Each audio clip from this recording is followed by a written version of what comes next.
उन सब नियमों को अगर आपके जीवन में फॉलो करते हैं, तो मैं दावा करता हूं, कोई और करे या ना करे, लेकिन मैं दावा करता हूं कि आप कामयाब हो सकते हैं। आपकी कामयाबी को दुनिया की कोई ताकत रोक नहीं सकती। जी हाँ साथियों, मैं आज बात करने जा रहा हूं आपके साथ 7 कार्डिनल रूल्स। एक ऐसी सब्जेक्ट, ये एक ऐसा सब्जेक्ट है जिस पे पूरा दिन भर भी अगर हम फुल डे वर्कशॉप भी करें तो कम पड़ेगा। लेकिन मैं आज कुछ चंद शब्दों में और छोटे से समय में मैं आपको इसको बताने की पूरी कोशिश करूंगा कि क्या है वो 7 कार्डिनल रूल, जिनकी वजह से लोग आते हुए कामयाबी को खुद अपने पांवों से कुल्हाड़ी मारकर अपने पांव काट देते हैं और वो खुद ब्रेकर बनकर के इस इंडस्ट्री से सक्सेस को रोक करके क्विट कर जाते हैं। मैं उस 7 कार्डिनल रूल के बारे में आज आपसे बातचीत करने वाला हूँ। लेकिन उससे पहले थोड़ा सा आपको याद दिला दूं, जो हमारा पिछले महीने यानी मई के अंदर हमारा एक टॉपिक कवर किया था, ये 6 बेसिक का, मिस्टर गणेश राव फ्रॉम राउरकेला ने, उन्होंने इसको बहुत अच्छे तरीके से, बहुत साधारण शब्दों में डिफाइन किया था कि 6 बेसिक्स का रोल क्या है हमारे इस इंडस्ट्री में। और उसका वीडियो भी मैंने अपलोड किया हुआ यूट्यूब पर, मेरे चैनल पर, सुरेंद्र जैन भीलवाड़ा में। नीचे आपको स्क्रीन पर दिखाई दे रहा है उसका लिंक। आप जाकर के इस 6 बेसिक्स के वीडियो को, जो नए साथी आज आए हैं वो जानना चाहते हैं कि इसको किस तरह से हमारे जीवन में और इस आरसीएम के जीवन में अपनाएं, तो उस वीडियो को जरूर जरूर देखें और प्रमोट करें। तो मैं केवल इतना सा बता दूंगा कि 6 बेसिक्स में पहला रूल होता है प्रोडक्ट को इस्तेमाल करना, यानी use the product and share the product. लोगों को प्रोडक्ट शेयर करना होता है। सेकंड होता है अपने सपनों की लिस्ट बनाएं, यानी make a list of dreams and prospects. अपने सपनों की और अपने कॉन्टेक्ट्स की लिस्ट को बनाएं। थर्ड होता है उन कॉन्टेक्ट्स को आप संपर्क करें और उनको इनवाइट करें इस तरह के ऑनलाइन, अभी की जो सिचुएशन है उस हिसाब से ऑनलाइन वेबिनार में या मार्केटिंग प्लान होम मीटिंग्स में, और उनको बिजनेस प्लान और प्रोडक्ट दिखाएं और उनको फॉलो अप करें 48 आवर्स में, और उनकी ज्वाइनिंग कराएं, उनको भी यही चीज फॉलो अप करने के लिए प्लान करें। ये हो गया हमारा बेसिक रूल, बेसिक फंडामेंटल। जैसे किसी लड़के की लड़की के साथ शादी होती है, तो शादी होने से पहले का जो काम होता है, लड़का लड़की को देखता है, लड़की लड़के को देखती है, दोनों के बीच में जो अंडरस्टैंडिंग और मिसअंडरस्टैंडिंग को क्लेरिफाई करने के बाद, दोनों की यस होने के बाद वो आगे की कार्रवाई स्टार्ट होती है। इसी तरह इस इंडस्ट्री में ये 6 बेसिक्स है। आप इस 6 बेसिक्स को अगर नहीं फॉलो करेंगे तो आपको इस इंडस्ट्री की वैल्यू और वर्थ दोनों समझ में नहीं आएगी। तो इसको जरूर फॉलो करें। मैं अब आगे बढ़ता हूँ 7 कार्डिनल रूल्स पे। इसका सेकंड स्टेप से 7 कार्डिनल रूल्स। जी हाँ, काम हम शुरुआत कर देते हैं, लेकिन 7 कार्डिनल रूल ये कहता है कि ये 7 काम आपको नहीं करने। मैं आज आपको थोड़ा उल्टा लेके जा रहा हूं। ये 7 काम आपको नहीं करने हैं, तो आपकी कामयाबी निश्चित है। Rule number 1, never apply any idea without consent of the system. System की पूर्वानुमति के बिना कोई भी नया तरीका आप प्रयोग ना करें। आप अपने आइडियाज से, अपने इस कुछ भी माइंड में, क्योंकि मैंने ये भी बोला 3 माइंड सेट, मेरा एक वीडियो आया यूट्यूब पे, उसमें मैंने कहा था हम पूर्वानुमानों के अनुसार इस इंडस्ट्री में काम करना शुरू कर देते हैं, तो वही हमारा इस इंडस्ट्री में हमारा ब्रेकअप बन जाता है। और यही सिस्टम भी कहता है कि सिस्टम की कोई भी अनुमति जब तक नहीं मिलती है, तब तक आप अपने आइडियाज को इम्प्लीमेंट ना करें। उसकी वजह से आपको तकलीफें आएगी, क्योंकि आप हड़बड़ी में, आप एक्साइटमेंट में, आप जोश में होश खो बैठते हैं और कोई भी नया काम शुरू कर देते हैं, और उसके परिणाम जब आपको नहीं मिलते हैं, 6 महीने में आप होपलेस हो जाते हैं, आपकी आशा निराशा में बदल जाती है, और आप ये मान लेते हैं, आप ये ठान लेते हैं कि मैं कामयाब नहीं हो सकता। Never apply. आप बिल्कुल, सिस्टम ये कहता है, सीनियर आपके जो भी ग्रेट अप्लायंस है, आपकी एक्टिव इफेक्टिव ग्रोइंग अप्लायंस है, उनसे बिना सलाह किए कोई भी है आप अपना कार्य योजना आप जो बनाना चाहते हैं अपने बिजनेस को बढ़ाने के लिए, ग्रोथ के लिए, आप उसको अपने ढंग से नहीं बनाएं। क्योंकि आपसे पहले इस सिस्टम ने हजारों गलतियां की है, और उस गलतियों में से ही ये निचोड़ बनाया है कि ये 7 काम ना करें।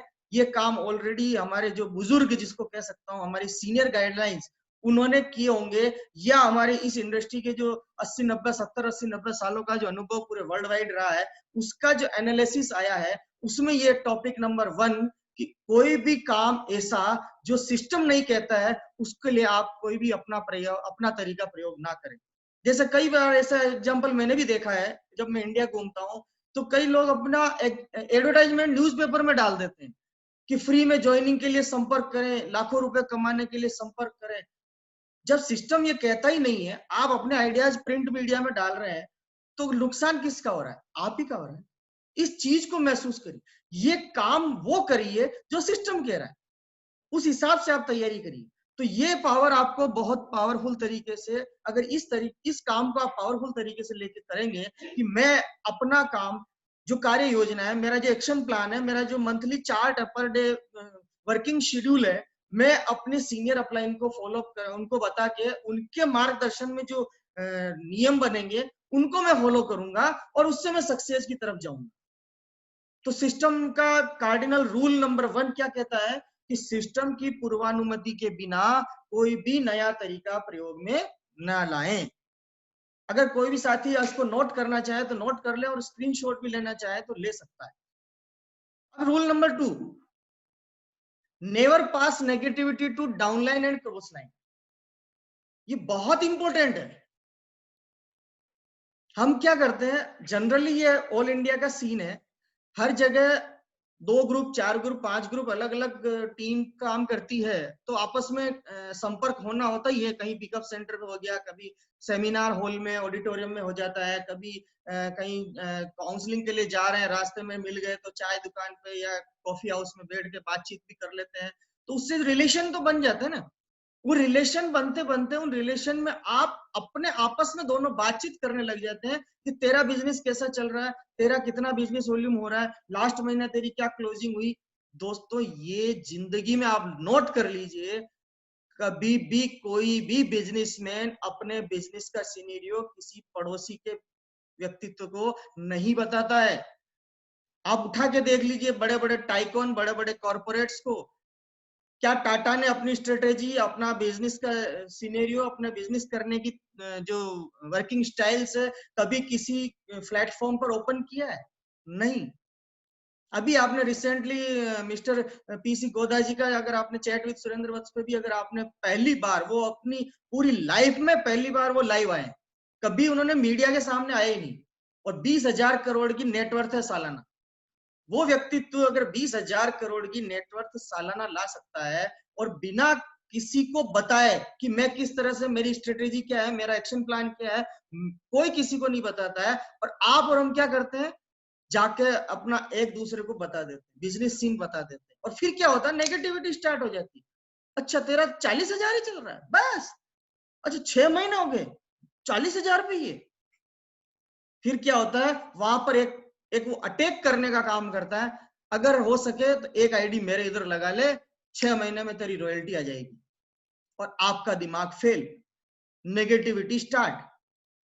ये इस बिजनेस का सबसे बड़ा माइनस पॉइंट है। आप कामयाब इसलिए नहीं हो रहे हैं कि आपने अपने बिजनेस का सीन, क्रॉस लाइन को, मैं तो क्लियरली बोलता हूं, अगर एक व्यक्ति की ए और बी चल रही है, ए लेग का बिजनेस भी बी लेग को नहीं बताना है कि कितना चल रहा है।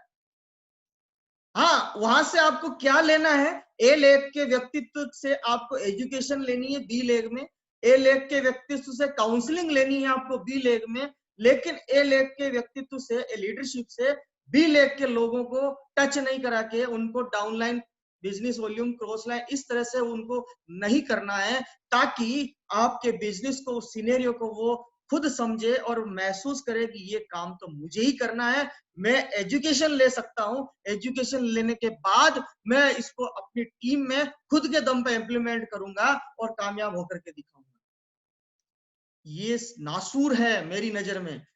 नेगेटिविटी का सबसे बड़ा कारण अगर कोई है तो सिर्फ और यही है कि आप अपनी डाउनलाइन और क्रॉस लाइन को आप सही ढंग से समझ नहीं पा रहे हैं, उनको समझा नहीं पा रहे।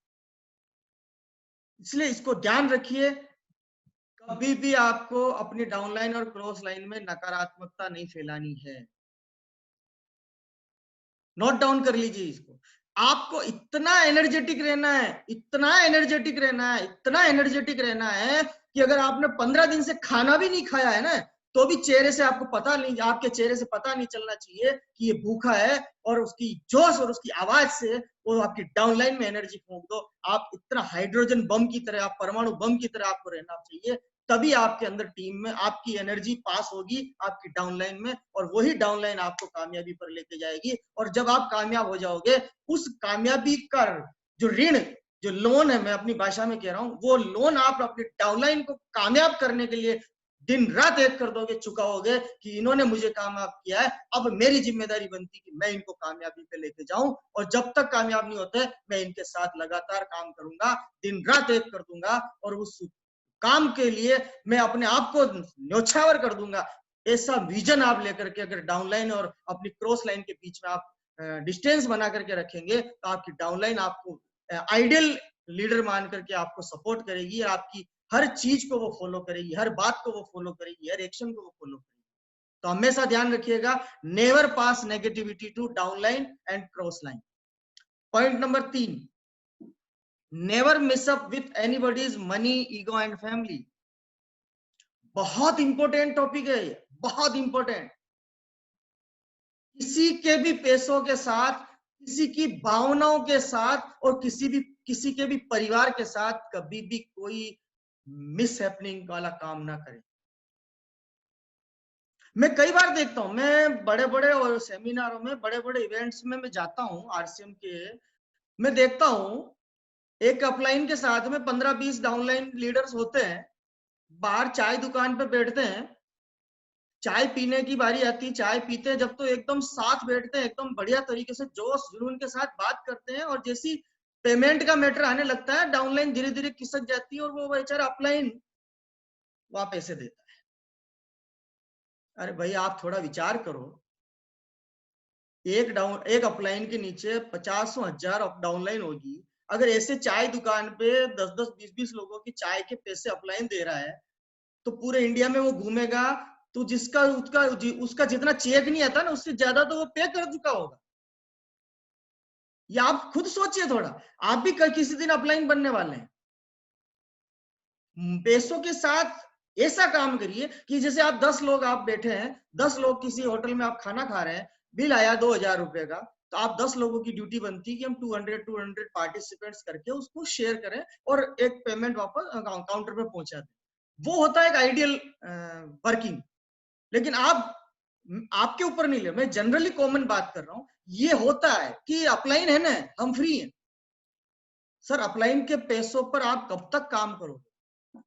कई जगह मैंने देखा है, मतलब पिकअप सेंटर वालों पे रोब जमा थे कि मैंने खुलवाया ना तुम्हारे, अभी नोट कर लो, 4 दिन बाद मैं आऊंगा तब दे दूंगा। सर, आपने खुलवाया है, आप सबका मैं वो पीयूसी ओनर होने के नाते बात कर रहा हूँ, खुलवाया है, मैं आपका धन्यवाद करता हूं, पर सर पैसा तो मैंने लगाया है, 3 लाख, 5 लाख, 8 लाख, 10 लाख। आप अगर मुझे पैसा वापस नहीं देंगे और प्रोडक्ट लेके चले जाएंगे, और 4 दिन, 10 दिन, 15 दिन बाद आप उसको बाई चांस भूल गए और आप आए नहीं, तो वो पिकअप सेंटर वाला कैसे उसको सरवाइव करेगा सर? ऐसे सब लोग उसको आकर के बोलने लग जाएंगे कि, क्योंकि मैं 15 साल से एक बाजार चला रहा हूं, मेरे को भी आइडिया कितने लोग मेरे पास आते हैं, इसलिए मैं इन सारे टॉपिक को मैं बहुत गहराई से जी सकता हूँ। इसलिए मैं सभी से रिक्वेस्ट करता हूं, पिकअप सेंटर वाले से सिर्फ रिलेशन ऐसा रखिए जैसे भगवान के अंदर, आप मंदिर के अंदर जाते हैं और भगवान की मूर्ति के आप दर्शन करके उस मूर्ति में दर्शन जो होते हैं आप अपनी आंखों में जो बसाते हैं, वैसे ही आप पिकअप सेंटर में जब जाए, उन प्रोडक्टों को आपके दिल और दिमाग और आंखों में बसाए, और उस पिकअप सेंटर ओनर को उस मंदिर का पुजारी मानते हुए उसको आप प्रणाम करिए, और हो सके तो चरण स्पर्श करिए कि तेरी वजह से मेरे घर में कामयाबी आ रही है, मैं तेरे साथ जिंदगी में कभी धोखा नहीं करूंगा। तीसरा पॉइंट आता है फैमिली।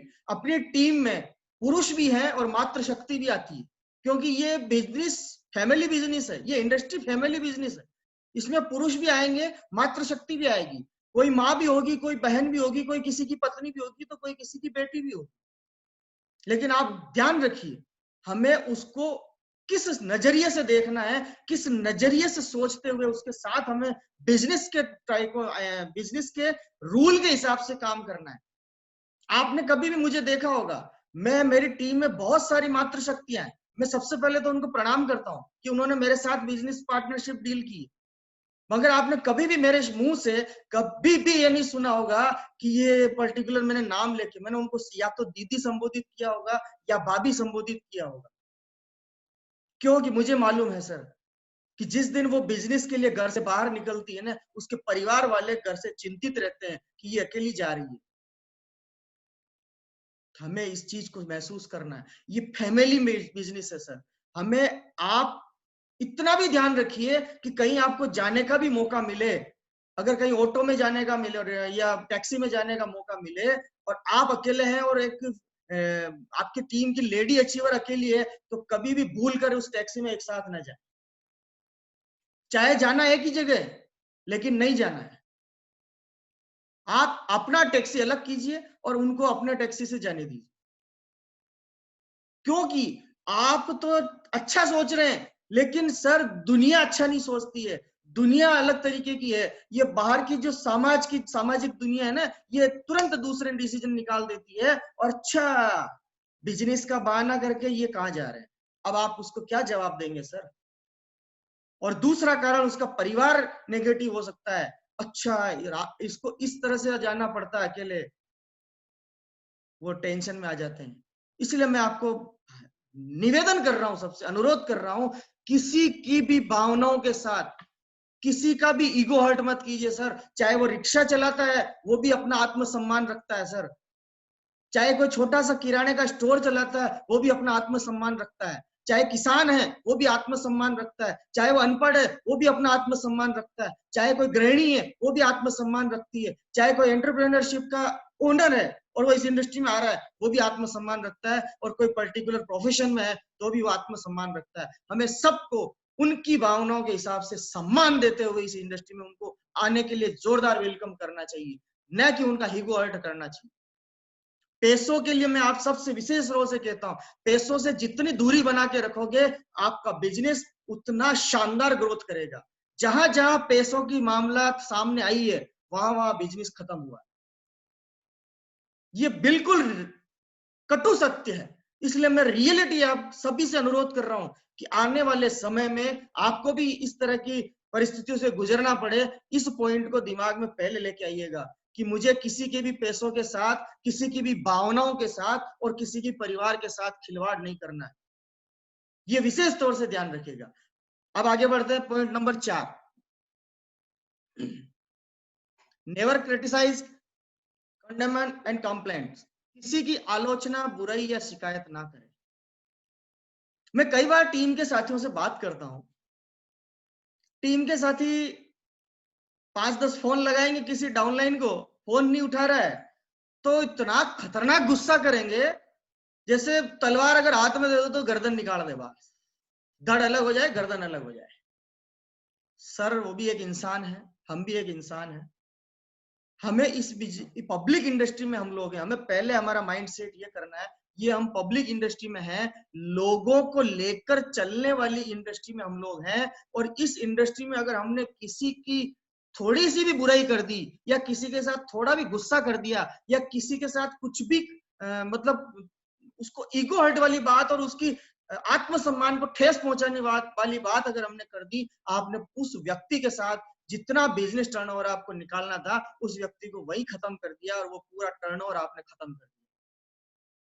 किसी की आलोचना करिए, मैं कह रहा हूं करिए, लेकिन कब करनी चाहिए? अकेले में। जब आप और वो दोनों अकेले हैं, तब उसको बैठिए, समझाइए कि भैया ऐसा ऐसा था, इस तरह से नहीं, इनको इस तरह से काम करना चाहिए। वो उस बात को सुनेगा। लेकिन हमारी कमजोरी क्या होती है, हम 10 लोगों के बीच में उस व्यक्ति को वो बात इंडिकेट करके कहते हैं ताकि आपको ये लग रहा है कि मैं सबके सामने बोलूंगा तो इसको तुरंत अक्ल आ जाएगी। लेकिन सर आप ये ध्यान रखिए, वो 10 आदमियों के सामने जो बात आप बोल रहे हो ना, आपका तो खाली बोलना हो गया, लेकिन उस व्यक्ति ने उन 10 आदमियों के सामने अपने आप को शर्मिंदा महसूस कर लिया। वो उसी दिन आपके बिजनेस को क्विट कर देगा। फिर आप चाहे हजारों फोन करिए, चाहे उसके घर जाके बैठ जाइए, वो नहीं आएगा, मैं आपको गारंटेड बात कर रहा हूं। और वही चीज आपने उसको अकेले में बात करी, वो आपका तहे दिल से शुक्रिया करेगा कि थैंक यू सर, आप मेरे गार्जियन हैं, आपने मुझे ये चीज अकेले में बताई, इसलिए अब मैं इस कमी को दूर करने की कोशिश करूंगा। किसी की भी बुराई हो, मेरे अंदर भी हजारों बुराइयां हैं। मैं नहीं कहता कि मैं आज परिपक्व हूं, मैं भी सीख रहा हूं, आप ही की तरह एक स्टूडेंट हूं, लेकिन मेरी बुराइयों को मेरी अपलाइन मुझे अकेले में बात करती है कि सुरेंद्र जी आपकी ये कमी है और ये अच्छाई है। मैं एक्सेप्ट करता हूं उनको कि सर आपने मुझे बताया, थैंक्स, मैं आगे से इसको दूर करने की कोशिश करूंगा। और वही चीज होती है कि हर आदमी अपने आप को अच्छा बनाने के लिए कोई कसर नहीं छोड़ना चाहता है, लेकिन हम गलती ये कर देते हैं कि उसको अच्छा बनाने के लिए लोगों के सामने उसको उसकी तकलीफों को बयां कर देते हैं। इस वजह से वो आदमी खत्म हो जाता है। शिकायत कर, लेकिन शिकायत करने के तरीकों को आप सीखिए कि कैसे करना है, कब करना और कहां करना है। तो ध्यान रखिएगा, किसी की भी आलोचना नहीं करनी, किसी की भी शिकायत हमें किसी के सामने नहीं करनी। Point number 5, don't discuss your business with cross line, जो मैं ऑलरेडी अभी बात कर चुका हूं। क्रॉस लाइन के साथ तो कभी भी भूल कर आप अपने बिजनेस का सीन का सिनेरियो नहीं बताएं तो बहुत बेहतर होगा, आप कामयाब हो सकते हैं। ये विशेष ध्यान रखिएगा। हाँ, उनसे हमें एजुकेशन लेनी है, जैसे अभी यूएस का सिस्टम चल रहा है, हमें बड़े बड़े कोर लीडर आ रहे हैं, रोज समझा रहे हैं, वहां से हमें एजुकेट होना है और हमारी टीम को एजुकेट करना है। लेकिन क्रॉस लाइन से हमें बिजनेस का कोई भी सीन डिस्कस नहीं करना है। क्रॉस लाइन से हमें एजुकेशन को लेना है, गेन करना है, उससे हमें डिस्टेंस रखनी है, थोड़ा सा डिस्टेंस रखना चाहिए, ये ध्यान रखिएगा। Point number 6, never use alcohol and smoking in business. Sir हम इस इंडस्ट्री में कितनी बड़ी बातें करते हैं, इस इंडस्ट्री का प्राण गीत कितना बड़ा है, लेकिन अगर आप मीटिंगों में बड़ी बड़ी बात फेंक रहे हैं और फिर मीटिंग खत्म होने के बाद आप बाहर पान दुकान पे जा करके आप तंबाकू गुटखा कुछ भी खा के और आप बोलते हैं कि ये करो वो करो, जब आदमी क्या सोचेगा, नया आदमी जब आपको देख लेगा कि अंदर स्टेज पर तो बड़ी बड़ी बातें बोलते हैं और बाहर आके कॉर्नर पे दुकान पे जाके और गुटखा बीड़ी तंबाकू जो भी स्मोकिंग वाले प्रोडक्ट या शराब जैसी वस्तुओं का सेवन कर रहे हैं, ये आपको कतई इस इंडस्ट्री में तो नहीं करना। मेरा जो भी करते हैं मुझे नहीं मालूम, आई डोंट नो, मगर मैं ये पॉइंट हमारे इस कार्डिनल रूल का एक बहुत अहम पॉइंट है, इसलिए विशेष ध्यान रखिए कि हमें इन सब चीजों से दूरी बना करके रखनी है। और last and final point number 7, don't lie, avoid boasting and unnecessary show off. झूठ न बोलें, बड़ी न हाकें और दिखावा नहीं करें। आप देखिएगा, मैं हमेशा यही बोलता हूं, मैं जमीनी स्तर पर काम करता हूं सर, मैं कभी बड़ी बड़ी नहीं फेंकता हूं। और जिंदगी की सच्चाई को बयान कीजिए। आप जब भी कहीं प्रेजेंट करते हैं, कहीं भी आप प्रेजेंटेशन देने जा रहे हैं, जिंदगी की सच्चाई को बयान करिए, आपको दुनिया लाइक करेगी। सर आप कितना बड़ा बड़ा फेंक रहे हैं, आदमी पहले आपकी शक्ल देखकर बॉटम टॉप टू बॉटम देखता है, वो खुद अपने दिमाग रखता है, सर आपसे ज्यादा रखता है, वो तुरंत पकड़ लेगा, अच्छा इतना बड़ा फेंक रहा है, पहले खुद की तो बता, और वो तुरंत आपको बोल देगा ठीक है मैं विचार करके बताऊंगा। इसी से आप समझ जाइए कि आपने उस बिजनेस में उस व्यक्ति को खो दिया है।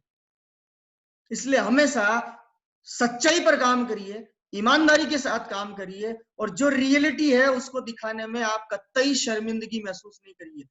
बिल्कुल समय लगता होगा आपको, अगर आपको 2 साल लग रहे हैं तो लिखिए, बोलिए, कोई दिक्कत नहीं। सर मैं पार्ट टाइम कर रहा हूँ, 2 साल से हूँ इंडस्ट्री में, अभी मैं 26.5% लेवल पर हूँ, कोई दिक्कत नहीं, 32% पर हूँ, कोई दिक्कत नहीं, बताइए।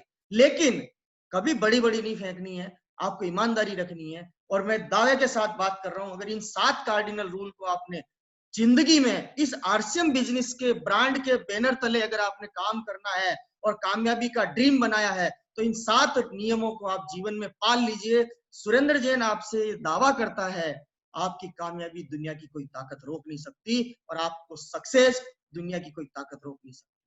आज मेरा टॉपिक यही था, 7 कार्डिनल रूल, और उम्मीद करता हूं कि आप सब साथियों को बहुत जानकारी समझ में आई होगी। मैं अपनी